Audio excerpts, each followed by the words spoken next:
if God has a goal and intention in any and all of our vocational spaces, it's that we become people that look like God and can love like God and can care like God and can make like God.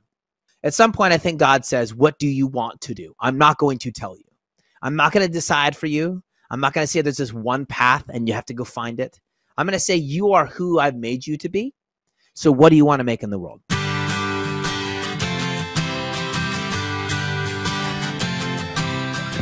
You are listening to the Christian Music Archive podcast, part of the New Release Today podcast network.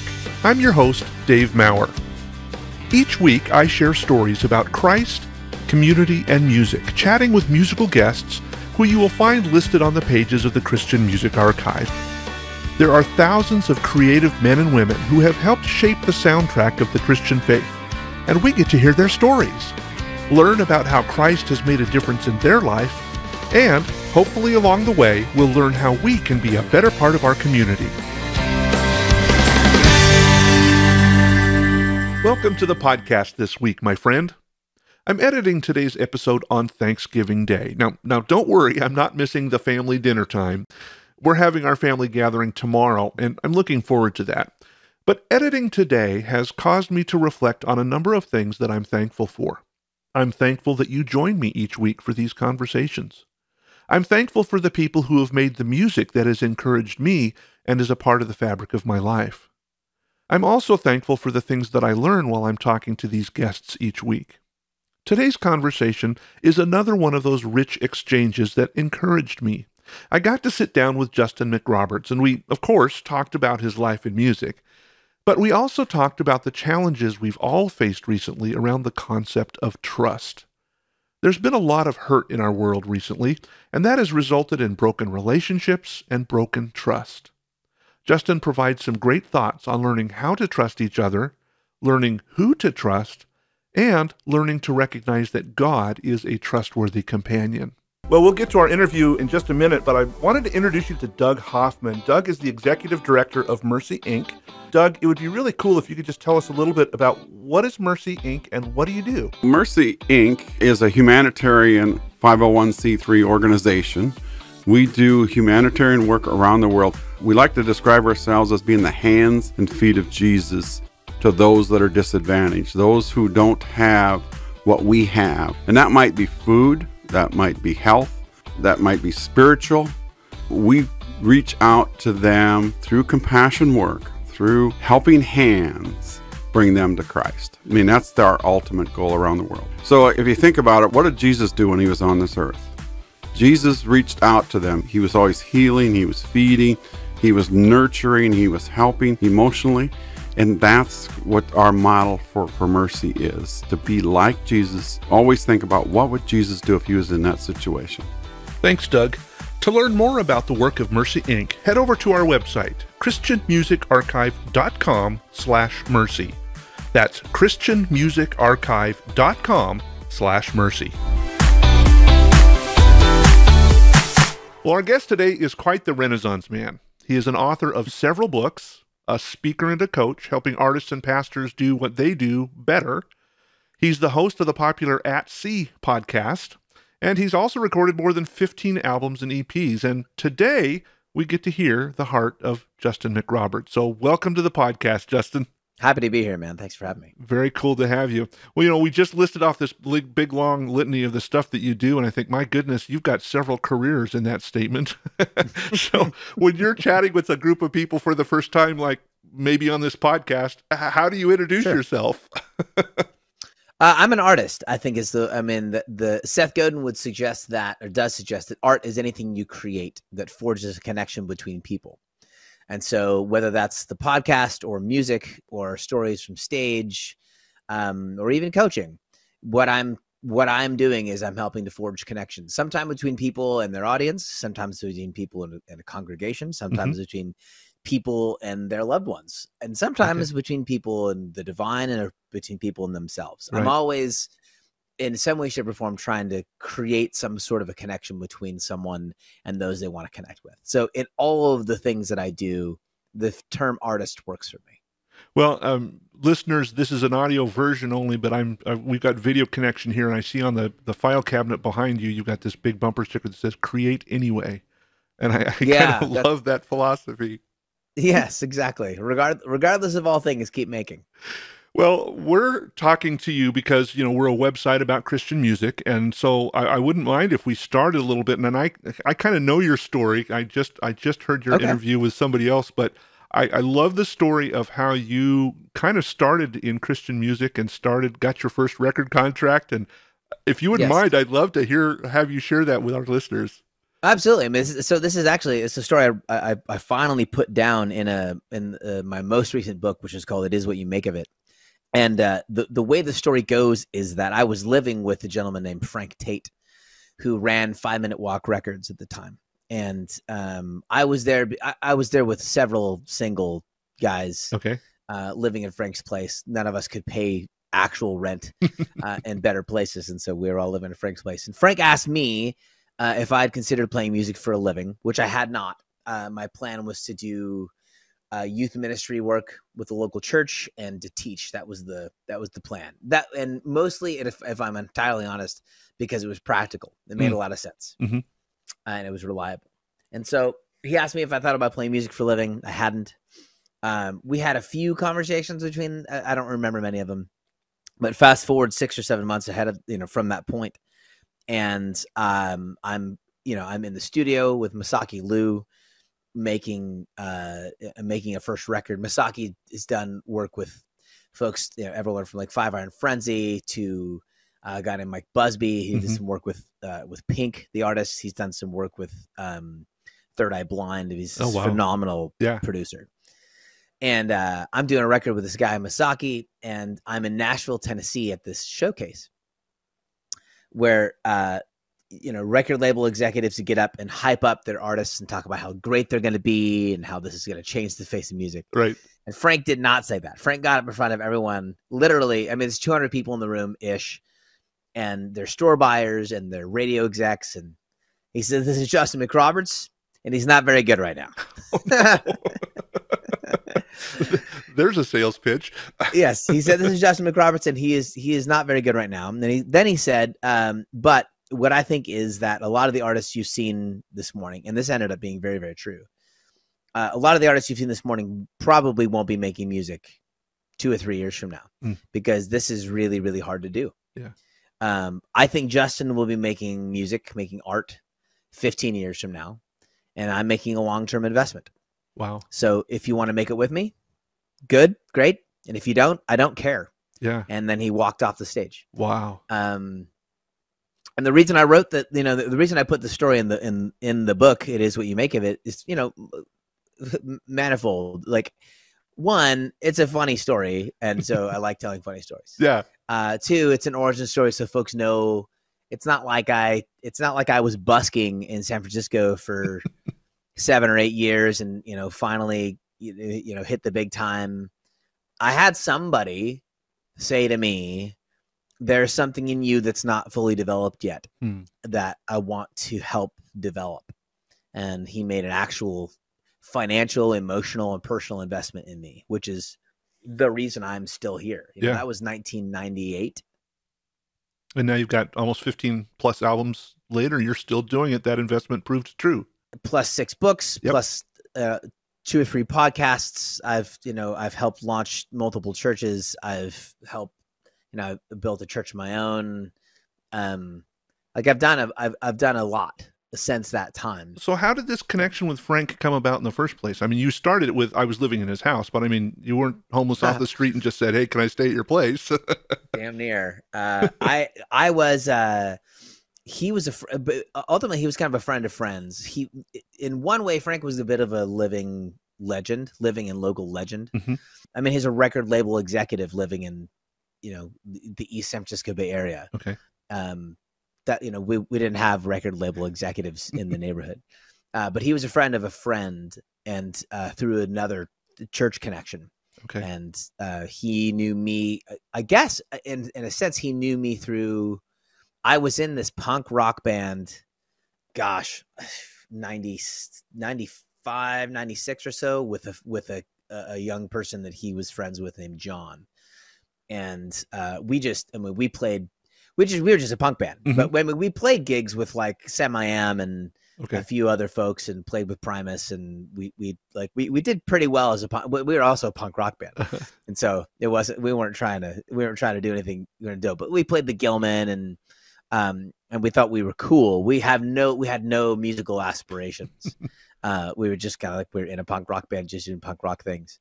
And so I knew Frank through John, who was the lead singer screamer guy in our punk rock band. Well, the reason I ask is one of the things that I have been spending the last year and a half looking at is what community looks like. And Frank was community to you in a way that was beneficial, was encouraging, was formative. And I can't help but think that the things that you're doing now with your coaching and your writing and stuff was probably prompted out of that relationship with Frank. Yeah, a lot was. I mean, the ones, you'll get the one story in It Is What You Make of It about Frank, and then there are several other stories that will come out in like over the course of the next many years. Yeah, just ways that he went about. Actually, there's another story in the book. I was on tour with one of his bands, and I was making $55 a night on the tour. And we were keeping a ledger, so that we kept track. And at some point, like, there was sort of a blip, a miscommunication. I was pretty sure that I was skipped, like we had skipped a night. And it wasn't like a massive conflict with the tour manager, but I was like, yeah, I don't think I got paid for Tuesdays. Like, oh, no, I definitely paid you. I'm like, no, I don't, like, it's in my ledger. So Frank, like a week later or so is, he's stopping by the tour, and we're on, we're in a hotel room. I'm having a conversation with Clint about this, this $55 blip. And Frank just goes, okay, stop. And he takes out his wallet and he hands me $55 cash. And he says, let's go. And I thought that this was him taking my side. That's what I thought he was doing. I thought he was like, listen, Justin's right. Let's just give him the money. And so walking out, I said, hey, thanks for coming to my defense and taking my side. He goes, no, I'm not coming for you. He goes, this is just a stupid argument. You should just be thankful you're doing this at all. And I want you to just get back to work. Oh, wow. And so like there's story after story after story about like Frank's intentionality and simplicity. Like, I choose you. I'm on your side. Let's keep it simple. Was Frank's kind of his MO when it came to relationship and work. It's like, this is simple. You choose to. Let's keep things simple. Let's not let complication take over. Keep your focus. Well, and you've kind of parlayed into that with, and I've seen snippets of several of your books, like your prayer book and so forth. But you also, on your Instagram account, every single day you're posting a simple thought. And the one that struck me is actually the one from today was, certainly I'm going to lose, but sure, I'm going to try anyway. Yes. That is faith too. Yes. Simple. Keeping it to the thing. And then the other one that I really struck with is, you may have heard it said that love is worth fighting for. I've come to believe fighting for is often what makes it love. Yes. So how are you taking these simple things, these simple statements, and incorporating that into your art that you're doing? Actually, the way it works in my mind is this. I overcomplicate things when I'm trying to control. By making things like that, by making something simple and making it public, I'm trusting my audience. I'm trusting the people I'm talking to. I over-explain or I overcomplicate in relationship and in work. I make it complex when I don't trust the process I'm in. I make it complex when I don't trust the person I'm working with. But if I can make it simple, you know this as well as anyone else. Like, in a relationship, we beat around the bush and we tell the 7-layer dip of the emotional story instead of saying like, this is actually what I want from you, or this is what I really need. We don't make it simple. And I'm learning to trust my relationships. The better, the deeper, and the more and the healthier my relationships are. I'm learning to trust my relationships and the process that the people I'm in are actually in themselves. I'm learning to actually trust that God is actually up to something in the world around me. So I don't have to make it complicated. I don't have to make it weird. I can just make it simple and then trust the steps after that to be taken. Learning to trust, that I've heard it said, trust takes forever to build and takes an instant to break. And how do you learn to build trust with people like that? Especially, I'm even thinking like people that you may not have had a lot of relationship with. You don't. Like that's the first step, is like you don't, like, and know that you don't. Like I don't trust everybody. I shouldn't trust everybody. Not with things that are delicate in me. Sure. I don't naturally trust. I think it's a fine posture to be in. The way trust ultimately is built is you take a risk. You take a relationship is risk, so you take the risk, and know you're going to get burned. You're going to, and then trying on the other side of being burned, on the other side of being hurt, to rebuild. That's really the only way. So relationships. So I barely ever believe folks or trust people when they talk about their relationships and they're like, yeah, we never fight. I'm like, that doesn't sound like health to me.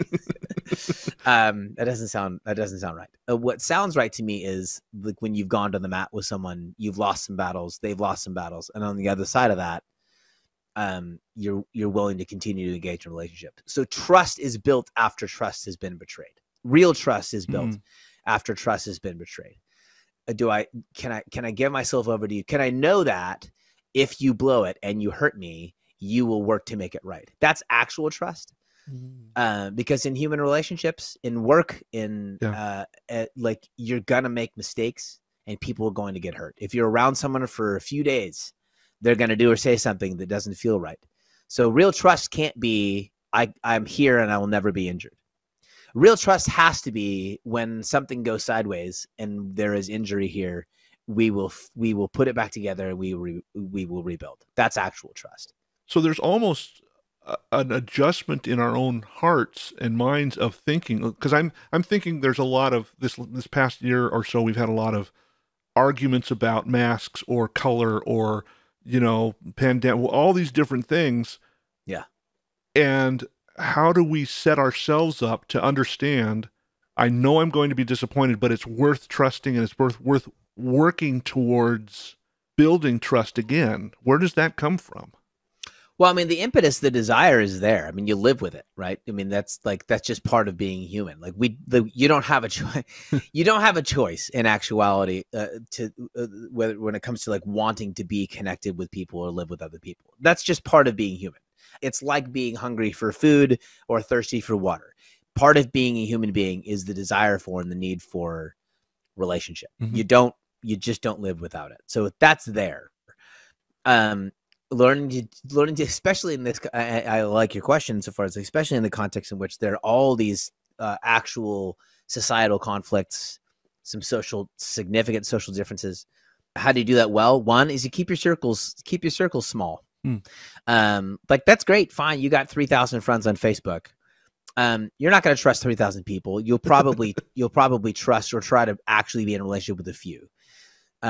So keeping your circle small, the people you're actually functionally regularly in a relationship with. Know who your friends are. Keep that list small, and keep the things you actually care about small as well. The list of things you actually care about. So oftentimes when we break trust or we break relationship with people, we're arguing about crap we don't really care about, or we don't have an actual investment in.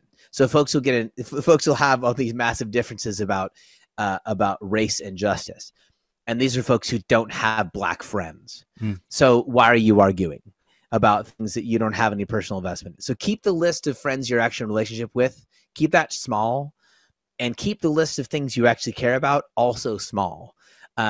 Because I mean, I'll put it insofar as a podcast about, Christian music in this context. So, Jesus certainly had thousands following him at times. Right. Predominantly, he had 12. And of that 12, one of those people directly betrayed him to the powers that be. Another person like directly denied that he knew him. And then at some point, all of them freaking abandoned him when he needed them. Yeah. So there was the masses. There was then the 72, like the folks who were kind of part of the larger leadership community. And then there was the 12. But then even within the 12, there was really the 2, which were Peter and John. Like Christ's list of people he cared about, like intentionally, regularly, was very, very small for someone who had the massive emotional capacity he had. So his list of people, and then if you look at the issues that Jesus addressed, it's a pretty short list of things he actually talked about. The list of things that Jesus approached as social issues, as societal problems, is really, really freaking small. Yeah, I hadn't so thought of keep that. your friend list short, and keep your urgent social issues list even shorter. Yeah, and so we're not talking about keeping a list or a circle so small that we're excluding other people. Well, we're talking about making the core of our relationships where we find encouragement and support and growth small, and not try to grow from every single interaction that we have on the street. Correct. Yeah. You'll have a lot of connections in passing. You'll have a few people with whom you actually get to live life. Very few. I like that. I like that encouragement. Well, you have written, I think, 5 or is it 6 books now? How was it? Yeah, 6. How was that transition from music to writing? Because when we started setting up this, you said one of the things you want to do is help broaden the doorway that people can walk through to find their religious and spiritual life. I'm assuming that part of the reason that books, or how did that transition take place? I'm a better storyteller and writer than I am a singer and a musician. That's the bottom line. Like, I'm better at this than I was and am at that. Okay. I was a good enough musician to make a career for 16 years or so. Mm-hmm. But even at that, like when I was traveling and playing music predominantly, if I was playing, if I had a solo gig and I was playing for 90 minutes, I'm probably storytelling for like 40 or 45 of it. Okay. And folks, it wasn't like folks were bummed at it. Like, I didn't get a whole lot of like less talk, more rock conversations. Yeah. I would have folks come in and be like, "Are you going to tell the grandma story?" I'm like, yeah, I was going to tell the grandma story. Tell the poop story. I will tell the poop story. Like, folks really connected with the stories. Okay. And I found within myself, I felt, and you've been at what you're doing long enough to know, like you can feel your own ceiling when you get there. Mm-hmm. Like, you can feel like I can continue to like work and develop and grow. And at some point, like, you figure out like you've only got so many jump shots in your body, and like, you know what I mean? Like, you could feel it in your knees. Like, this is as good as I'm gonna get. And like, and I tapped out like an 11. What was it in high school? I ran like an 11.3 400 meters, which is really fast for a 5'6" white kid. But like that's as fast as I was gonna get, and I knew it. Yeah. Right. And like, so like when you come to your ceiling in something that you're working hard at and care about. And I knew right around 2007, 2008, I dropped a record called Deconstruction, and I put a truckload of time. It was all I was doing for the most part, was writing music. Okay. And it was a good record. Like, it is. It's a good record. As a whole collection, it's probably the best record I've put together. Okay. Would there be better songs later on individually? Yeah, there are a couple of better songs. Yeah. I did an EP called Everything Has Changed, and there's a song on that that's better. But like, I put so much time and energy and effort into that Deconstruction record, and I knew that it was good. And then I paid attention to some of the stuff that I was listening to, like even friends of mine were doing. I was like, "Oh, that's great!" Yeah. I was like, "Okay." So I've peaked, and I need to sort of expand. So the transition into actually making books was like the humble wisdom of knowing that if what I am as an artist, which is broader than being a musician, Right. I want to invest my time and energy into places where the ceiling is higher, that I can see myself doing things deeper into my life. In my mid to late 30s, can I see myself doing whatever I'm doing right now? Can I see myself doing that into my 50s and 60s? So at this point, I'll be 48 January 1st. I will not invest time and energy. I simply will not invest time and energy into things I cannot see myself doing in my 60s and 70s. I just won't. It's not worth the time. So this transition into books and storytelling had to do with making a wise investment of my time and my life so that I can forge really good connections between people and themselves, or people and God. So that's kind of delves into the topic of your current book then, right? Because it is what you Yes. make of it. You're talking about, I'm not going to hit my head against the ceiling anymore. I'm going to get out and where I can grow more. Yeah. What do I have on hand, and what Yeah. do I do with it?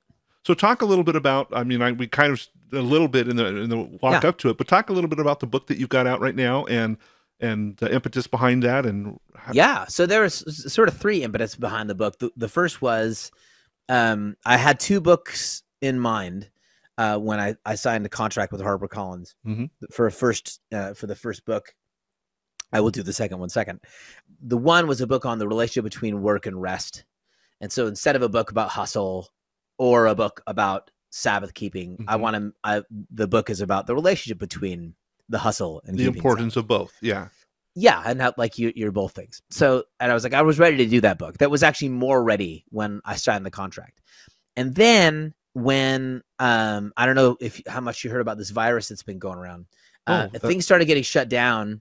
And I quite literally watched every opportunity I knew that I was going to have, and every dollar I knew I was going to have, leave the table within about 5 to 10 days. You're just gone.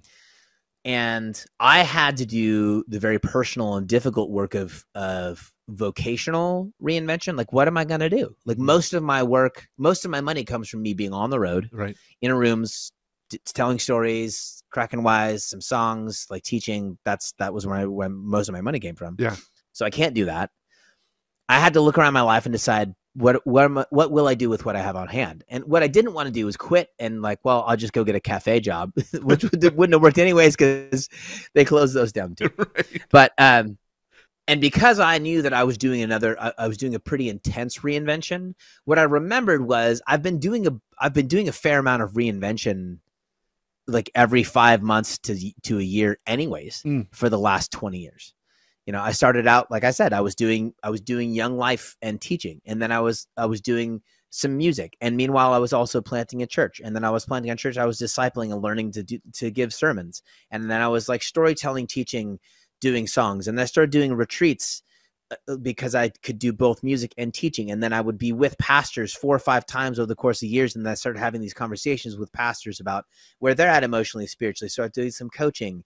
And then all these conversations led to like these conversations need to be happening more publicly. So I started a podcast. Like, I've been doing the work of reinvention for 20 years. And now it's just really, really intensified.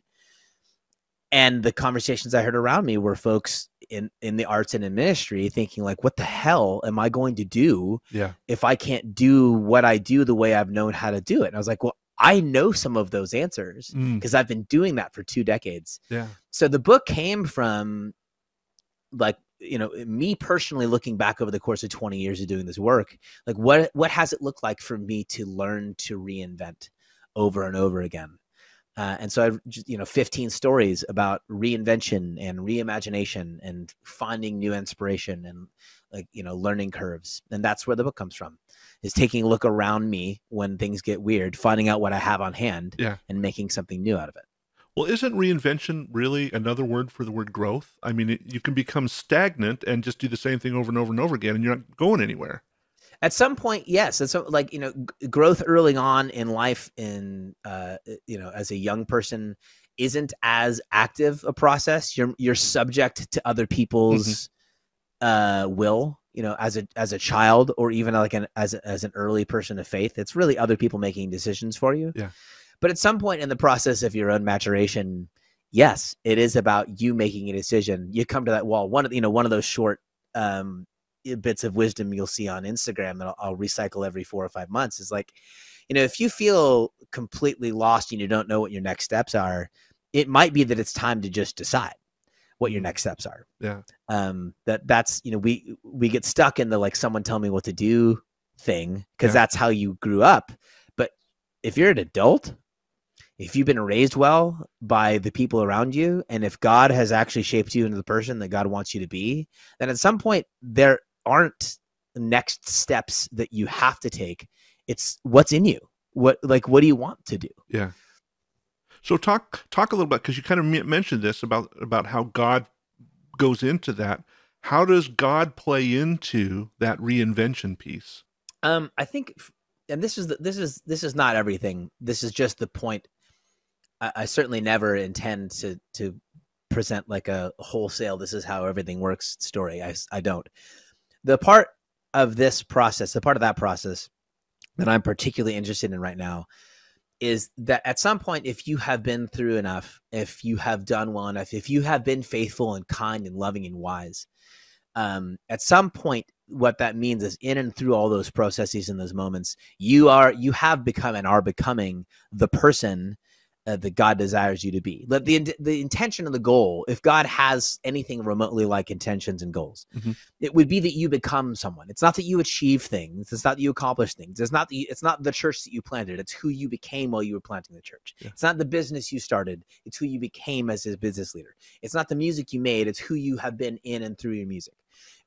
If God has a goal and intention in any and all of our vocational spaces, it's that we become people that look like God and can love like God and can care like God and can make like God.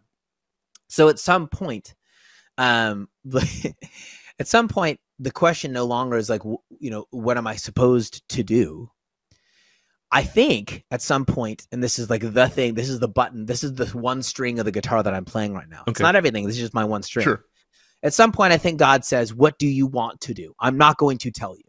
I'm not going to decide for you. I'm not going to say there's this one path and you have to go find it. I'm going to say you are who I've made you to be.